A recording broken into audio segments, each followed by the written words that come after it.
Have you ever walked past a small, family-owned shop, a little restaurant or cafe that has been in the neighborhood forever? A place that feels like home. Our story today is about a place just like that, and about a young woman named Chloe, who was fighting to save her family's legacy. Chloe and her father owned a beloved community diner, but a powerful developer wanted to tear it all down to build luxury apartments. The developer thought she could bully them into selling, but she had no idea who she was messing with. Before we continue the story, we would love to know where you are watching from. Please let us know in the comments so we can bring you more stories that resonate with you. Also, don't forget to hit that subscribe button so you never miss our upcoming stories. Now, let's dive into the story. The Corner Slice Diner wasn't fancy. The coffee mugs were chipped, the vinyl on the booth seats was a little cracked, and the old jukebox in the corner hadn't worked in years. But to Chloe, it was the most beautiful place in the world. It was her home. Her father, David, had been running it for over 30 years, just like his father before him. Every morning, the smell of fresh coffee and sizzling bacon filled the air. The regulars would shuffle in, construction workers on their way to a job, elderly neighbors meeting for their daily chat, young families looking for an affordable breakfast. David knew every single person by name, and Chloe, working the front counter, knew their orders by heart. But for the last few months, a dark cloud had been hanging over their little diner. A company called Sterling Properties had bought up most of the block. They sent letters every week, each one offering more money than the last for their diner. David always threw them in the trash. This diner wasn't just a business. It was their life. The person behind Sterling Properties was a woman named Evelyn Reed. She was the complete opposite of everything the Corner Slice Diner stood for. She wore sharp, expensive suits, drove a sleek black car, and had a smile that never quite reached her cold, calculating eyes. One Tuesday, during the busy lunch rush, Evelyn Reed walked into the diner. It was chaos. Chloe was running between tables, taking orders, and refilling coffee cups. Her father, David, was in the back, flipping burgers on the grill. Evelyn didn't wait to be seated.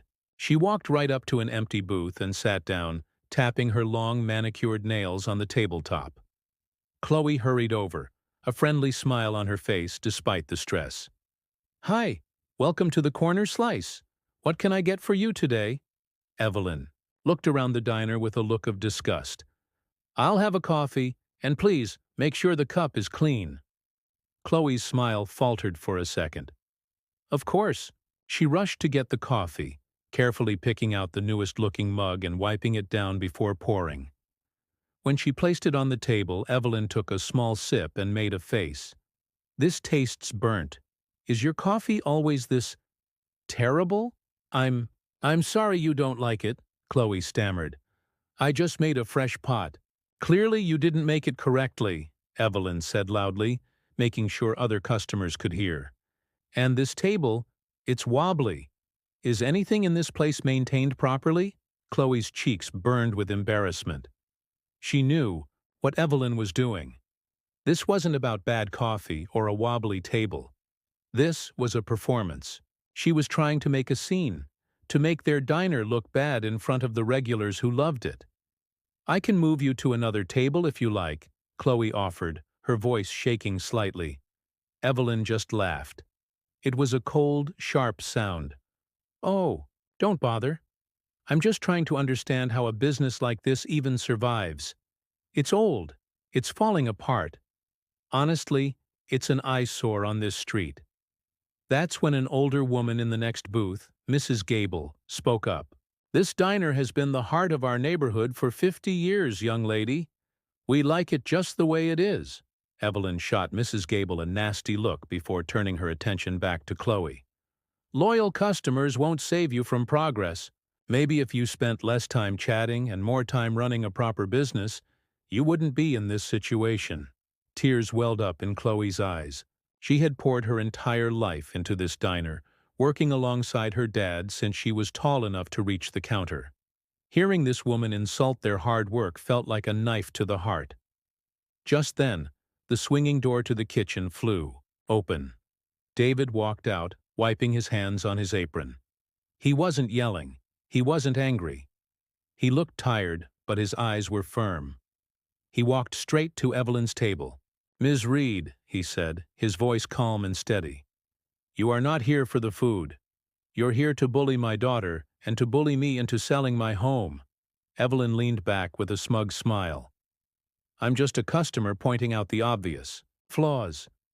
"You should be thanking me for the feedback, David. Your time is up. Progress is coming to this neighborhood whether you like it or not. I will own this block by Christmas." She slid a business card across the table. "That's my final offer. Take it, or I'll make sure you regret it." David didn't even look at the card. He just shook his head slowly. "You see, Ms. Reed, you think this is about money.